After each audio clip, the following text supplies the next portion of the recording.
Bonjour à tous. Donc je suis Pascal Roudy, le responsable du Centre national d'alerte au tsunami au CEA. Et je vais vous présenter Donc dans 2 secondes, je vais vous présenter les activités du Centre d'alerte au tsunami. Alors j'ai déjà fait des présentations sur le thème via des posters ou via des présentations orales dans le passé dans différents séminaires FMAR. Je vais faire quand même un rapide résumé de ces activités-là, et puis je vous montrerai ensuite l'exploitation des données rapides, et puis surtout quelques exemples qui sont faits au niveau de ces observations et des analyses de données. Bon, donc très rapidement, le centre d'alerte au tsunami est opérationnel depuis le 1er juillet 2012. Au niveau des activités que l'on mène, évidemment tout ça, c'est à partir d'un besoin. Ce besoin a été identifié suite au gros tremblement de terre de 2004 au large de Sumatra, qui a éveillé la conscience internationale sur les risques de tsunami. On a, au niveau international, l'UNESCO chapeaute un petit peu les activités de coordination justement de ce besoin d'avoir des centres d'alerte. Et donc dans notre région Nord-Est Atlantique et Méditerranée, il y a 5 centres qui assurent cette mission d'alerte. Évidemment, une fois que tout ça a été dit, il faut vérifier quel est le besoin exact. Et donc là, vous avez une carte qui représente, chaque point là représente un tremblement de terre qui a dans le passé déjà généré des tsunamis. Alors les points rouges sont des tsunamis qui ont fait au moins 1 mètre de haut, voire plus. Et puis en orange, c'est moins d'1 mètre de haut. Donc je ne vais pas les passer tous dans le détail, vous en connaissez certains, entre autres le séisme de 1755 au large de Lisbonne, qui a fait des vagues de 10 à 15 mètres sur la ville de Lisbonne et sur les côtes marocaines. Dans le détroit de Messine, entre la Sicile et l'Italie, il y a régulièrement, à peu près tous les 100 ans, un tremblement de terre assez important qui génère des tsunamis. Le dernier en date, en 1908, a généré des vagues qui faisaient jusqu'à 11 mètres à peu près de haut dans certaines zones de la côte sicilienne. Et puis d'autres événements éventuellement dans le sud de la France, enfin dans le sud de l'Italie ici, mais qui ont eu des impacts jusqu'en France avec quelques dégâts en France. Et ce qui est intéressant, c'est que le dernier en date, c'est le séisme de Boumerdès au large d'Alger en 2003, qui a généré un tsunami dont pratiquement personne n'a parlé à l'époque parce qu'il n'y a pas eu de victimes à cause du tsunami, mais il y a quand même eu des dégâts. Entre autres en particulier au niveau des Baléares, puisque les Baléares étaient pile dans l'accès d'énergie principal du tsunami. Et donc des dégâts ont été observés au niveau des bateaux dans cette zone-là. Il y a eu 200 bateaux qui ont été détruits au niveau des Baléares. Donc pas de victimes, cependant, parce que c'était en mai, de nuit, il faisait un peu frais, personne n'était sur les plages. Alors, un peu d'énergie, donc vous voyez ici, ça c'est le diagramme de rayonnement de l'énergie du tsunami, principalement les Baléares, très peu d'énergie qui va vers les côtes françaises. Alors je m'excuse pour un certain nombre de figures qui ne sont pas très visibles avec la projection, mais j'essaie de vous décrire. Donc là, on a la Corse, Sardaigne, la côte nord-africaine, l'Espagne et la France ici. Un petit peu d'énergie qui va vers les côtes françaises, et il y a eu dans 8 ports français des observations de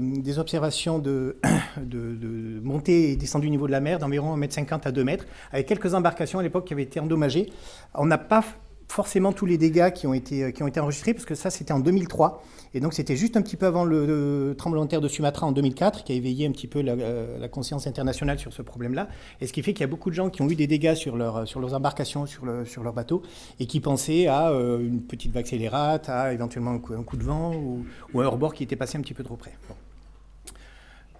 Donc très rapidement, du coup, la mission du Sénat, c'est dans les 15 minutes qui suivent un tremblement de terre notable qui pourrait générer un tsunami, d'envoyer un message d'alerte à la sécurité civile française pour leur indiquer ce tremblement de terre et pour leur dire à quelle heure approximativement, alors à quelques minutes près, les vagues arriveraient sur les différents départements français.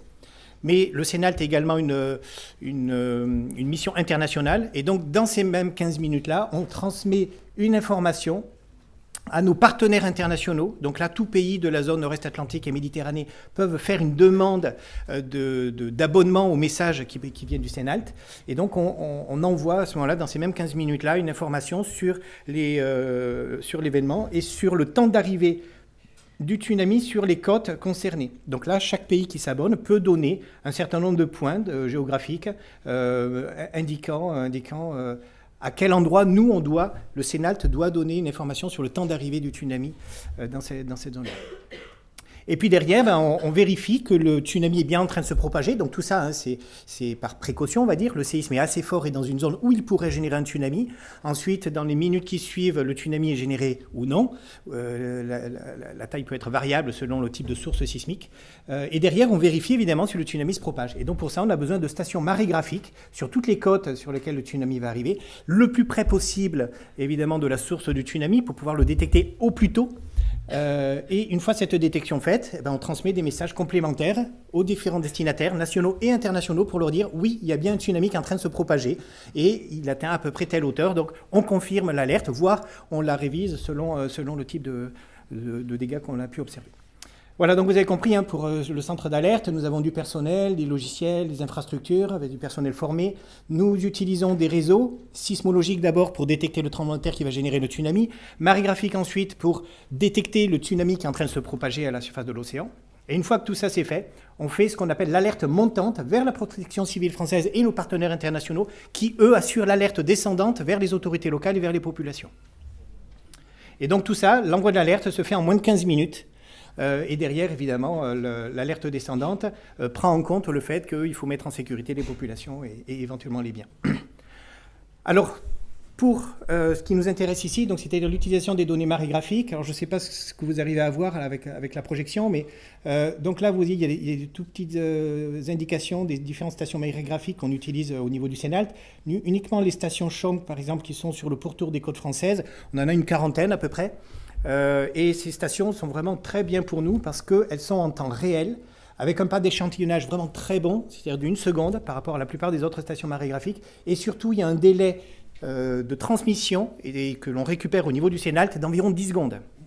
Ça veut dire qu'on a besoin de ce temps réel-là. On est capable de faire une détection d'un tsunami en temps quasiment réel dès que la vague arrive sur les côtes, ce qui n'est pas forcément toujours le cas. Alors là, évidemment, je pense que vous ne voyez pas grand-chose. Je vais vous décrire rapidement. On a ici tout un nombre de voies, de stations, de données marégraphiques que l'on reçoit.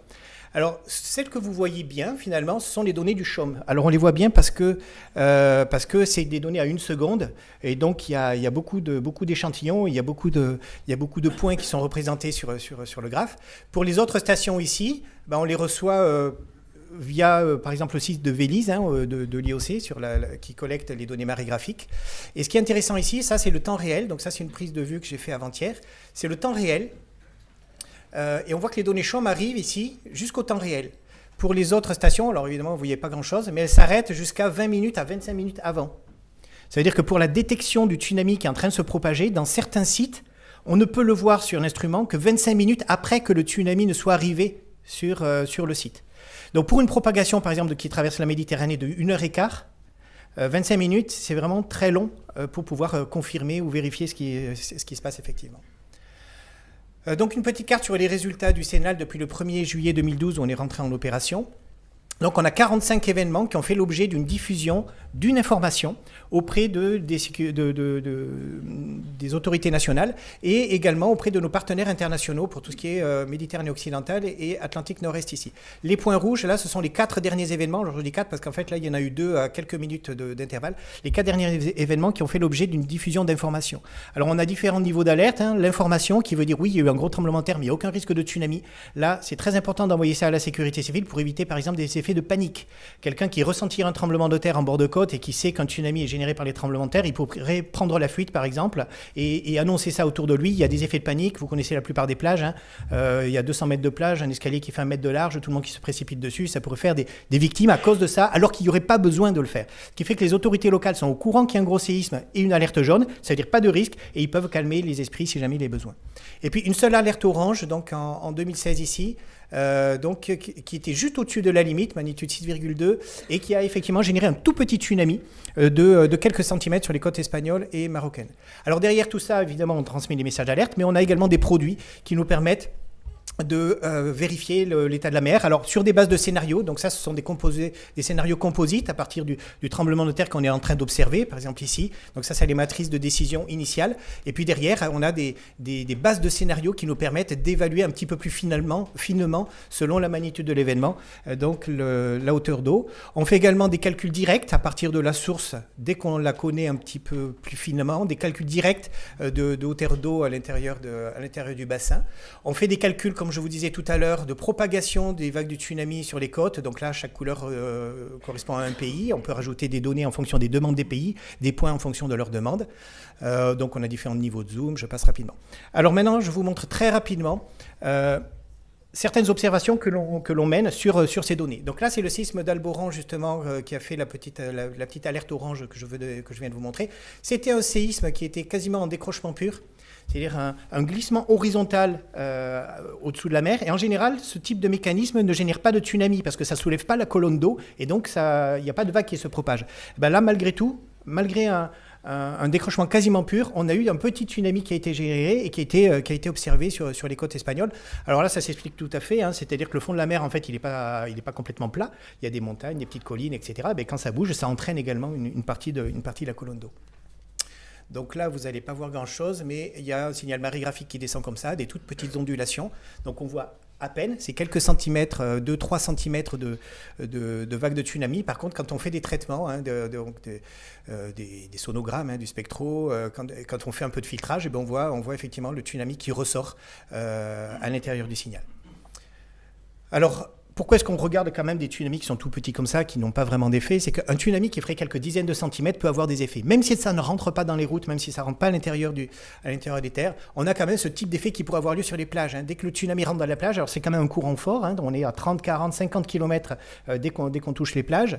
Ça imbibe évidemment tout le sol et surtout ça se propage pendant quelques minutes, de 5 à 20 ou 30 minutes dans la même direction. Ça veut dire qu'il y a des effets particuliers qui peuvent avoir lieu. Donc là, c'est un petit tsunami qui a eu lieu en Turquie en été 2017. Et vous voyez, ça a léché les plages. Alors, ça a débordé un petit peu au-delà, mais rien qu'en léchant les plages, vous pouvez avoir des effets de siphon et des effets comme ça de sable mouvant. Vous n'êtes pas prévenus, vous restez sur la plage. Les enfants, les gens qui marchent dans cette zone-là ou qui sont même emportés par la vague du tsunami, peuvent se retrouver complètement aspirés dans ce type de phénomène. C'est-à-dire que même un tout petit tsunami, quelques dizaines de centimètres par exemple, il faut vraiment se tenir à l'abri et se mettre à l'abri. Petit météo tsunami qu'on a observé également en Manche, donc là c'était en 2011. Donc c'est parti, on a vu des données qui partaient du Portugal et qui remontaient petit à petit sur les côtes atlantiques et en Manche ici. Donc vous voyez tous les différents signaux qui ont été observés, qui ont été analysés. On voit les spectres évidemment qui montrent très bien le signal dessus. Donc là en remontant le long de la Manche, donc les stations du Chaume, et puis à l'intérieur de la Manche, donc l'Atlantique et à l'intérieur de la Manche ici. Autre signal intéressant, donc une vague dans le port de Toulon en 2014. Alors là, c'était une vague quasiment unique. Voilà ce qui a été observé. Voilà. Donc vous voyez, un signal ici. Donc c'est quasiment une demi-heure de période. Et ce qui est intéressant, c'est que les ports avoisinants, Marseille, etc. autour, il n'y avait aucune vague, il n'y avait rien du tout. En revanche, il y avait un violent épisode orageux à ce moment-là. Il y a eu beaucoup de grêle, plus de 10 000 impacts d'éclairs par heure. C'était vraiment un gros événement. Et quand on regarde un petit peu les cartes d'impact d'orage et autres, on voit qu'effectivement, au-dessus de Toulon, il y avait vraiment une grosse cellule dépressionnaire avec de gros orages qui étaient dans cette zone-là. Et quand on regarde la pression juste à côté de Toulon, justement, à la même heure, on voit qu'il y avait une grosse baisse de pression, après un gros saut de pression derrière, et qui peut expliquer complètement ce phénomène.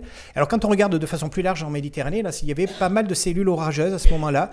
Là, par exemple, on a à Livourne en Italie, on avait également une cellule à peu près la même que Toulon, et effectivement, on voit du signal à Livourne. On en voit également du côté de Barcelone et du côté d'Ibiza, où on voyait un petit peu du signal ici. Voilà. Donc ça, c'est le type on essaie de comprendre tout ce qu'on voit sur nos marégraphes. On fait ce qu'on appelle de la discrimination. Pour être capable de reconnaître un tsunami, il faut reconnaître tout ce qui n'en est pas.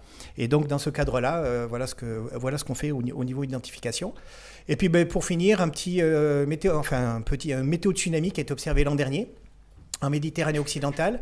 Donc voilà quelques images. Alors, on trouve des vidéos sur Internet hein, sur cet événement-là. Il y a eu des inondations de ports, on voit des bateaux qui sont emportés, qui sont incontrôlables et incontrôlés. Et donc ça a vraiment inondé les bords de côte dans les ports, donc au niveau des Baléares. Et quand on regarde un petit peu les signaux, voilà ce qu'on voit. Donc ici au niveau des Baléares, hein, on voit bien qu'il y a du signal marégraphique particulier qui est observé. Et quand on regarde un petit peu, alors je ne sais pas si vous voyez bien toutes les données, quand on regarde donc sur les données que l'on reçoit au niveau du CNALT, hein, donc les arrivées de vagues, on voit que ça commence du côté des côtes espagnoles ici, ça remonte progressivement vers les côtes françaises, et puis on finit vers les côtes italiennes ici. Alors quand on regarde un petit peu plus dans le détail, on regarde les différents signaux, hein, donc il y a des pics effectivement qui correspondent bien à des propagations du type un petit peu tsunamigène. Et en revanche, quand on rapproche ça un petit peu des cartes météo, alors je vous ai, par-dessus le rouge qu'on ne voit pas bien, je vous ai dessiné rapidement les côtes espagnoles, françaises ici, on voit qu'il y a une progression de cellules, effectivement dépressionnaires, donc qui vont vers le nord. On continue un petit peu, là on est au sud des côtes françaises, donc vous voyez ici la Corse et le sud des côtes françaises, et qui continue à se propager vers l'est ici, en suivant donc les côtes, et derrière qui s'approche de la Corse, et puis une deuxième cellule ici qui apparaît, et qui franchit la péninsule italienne à travers, et qui arrive jusque de l'autre côté. Et ce qui est intéressant, c'est que quand on regarde plus finement derrière, on s'aperçoit qu'il y a également un petit signal sur la station d'Otranto, ici, à la pointe du talon de la botte italienne, qui est observée derrière. Et tout ça, ça a duré quand même un peu plus de...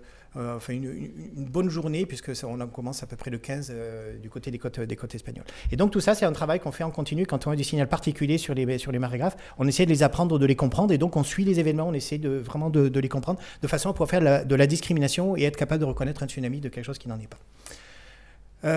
Alors tout ça c'est de l'observation, mais on travaille également avec des équipes de recherche qui nous donnent un influx que l'on intègre dans le milieu opérationnel. Donc là, si on peut mettre la vidéo, parce qu'elle ne se déclenche pas là sur...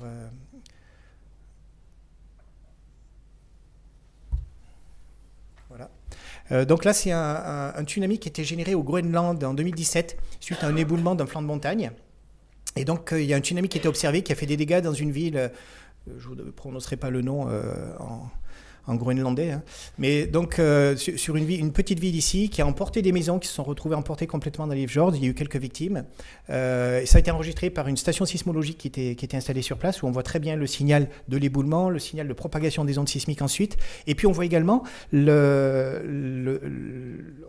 niveau marégraphie, on va dire, le poids de l'océan qui arrive dessus et qui, quand la vague monte, appuie sur le continent, et donc on voit très bien au niveau sismique les données qui descendent, et quand la vague se retire, on voit très bien au niveau sismique ce qui remonte. Et ça dure un certain temps jusqu'à ce que la station soit désactivée, parce qu'il y a une vague qui est arrivée sur le groupe électrogène, et donc il n'y a plus d'alimentation. Voilà, donc on travaille également avec des équipes de recherche qui nous donnent des informations sur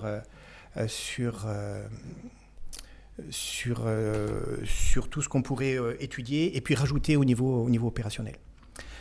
J'en ai terminé.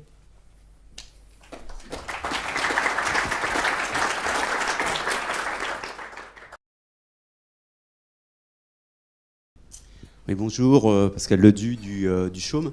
Au niveau de vos capteurs sismiques, vous êtes capable maintenant de savoir si jamais le mouvement a été vertical ou horizontal. Et ça, c'est ma première question.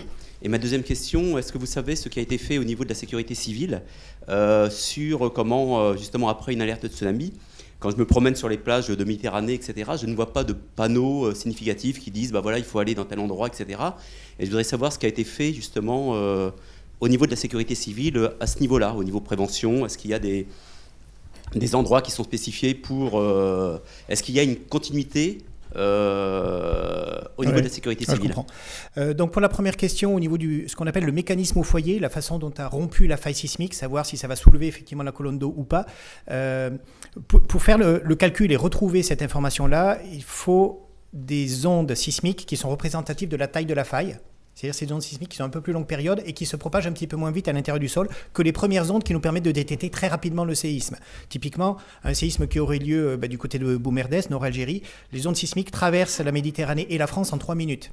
Donc là, on peut détecter très très rapidement. En revanche, les ondes un petit peu plus lentes qui permettent de localiser et de caractériser plus précisément le mécanisme au foyer sont plus lentes. Et donc, il nous faut au moins 20-25 minutes avant d'avoir ces ondes-là et de pouvoir commencer à faire des calculs.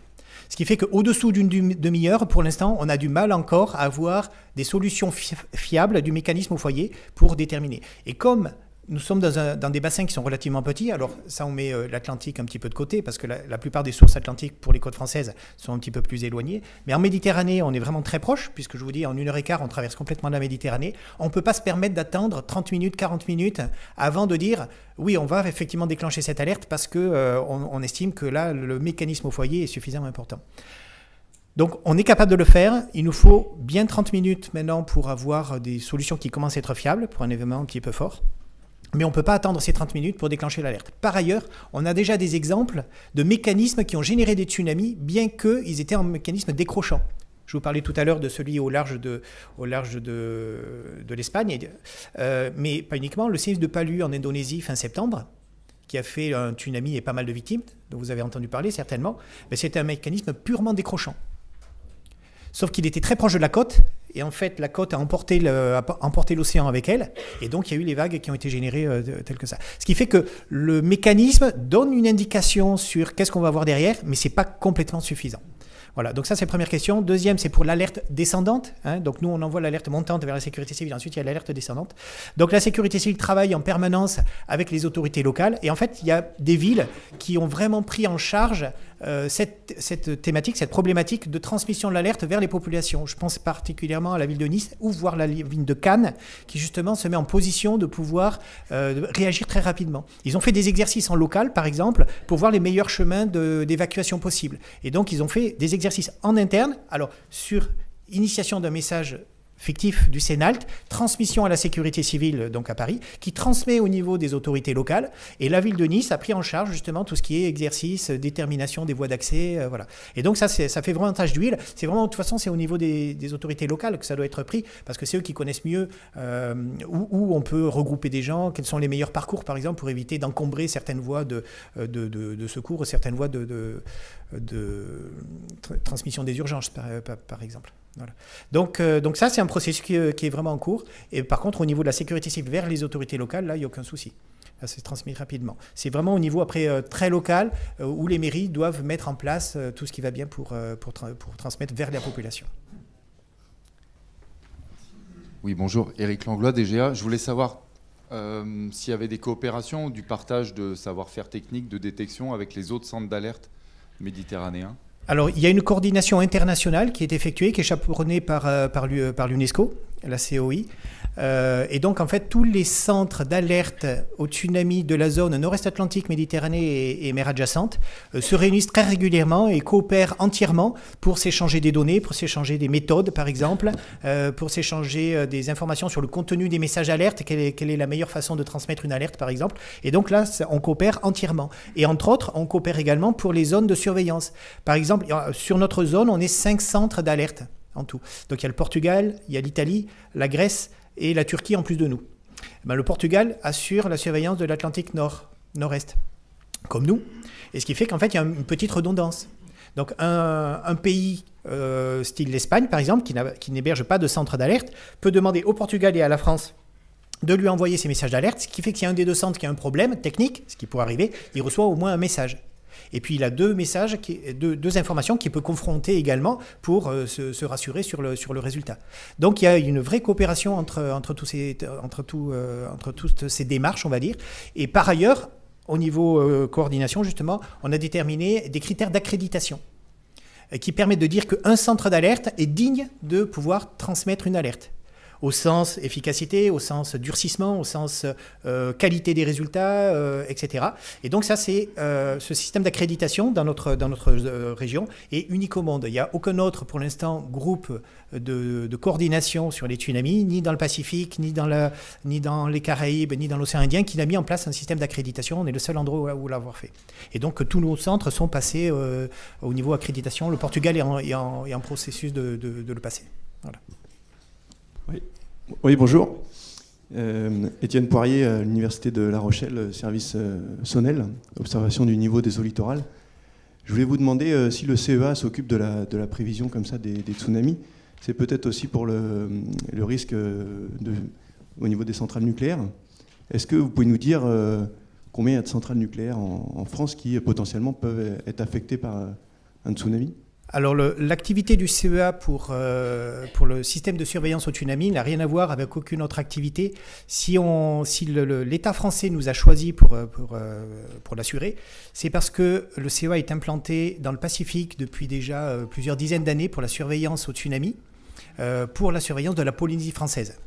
Et puis par ailleurs, nous avons la mission opérationnelle de surveillance au fort séisme, donc une mission complètement civile, que l'on mène également depuis des dizaines d'années. On est le seul institut en France à l'heure actuelle à effectuer cette mission d'alerte. Donc on a des bonnes capacités opérationnelles et on a des équipes qui sont spécialisées dans la propagation des tsunamis. C'est pour ça que l'État français a choisi le CEA.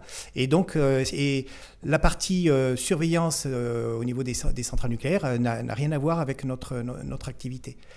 Nous, on envoie vraiment une alerte montante vers la sécurité civile, et c'est la sécurité civile qui retransmet après aux différentes autorités locales, prenant en compte éventuellement différentes installations sensibles.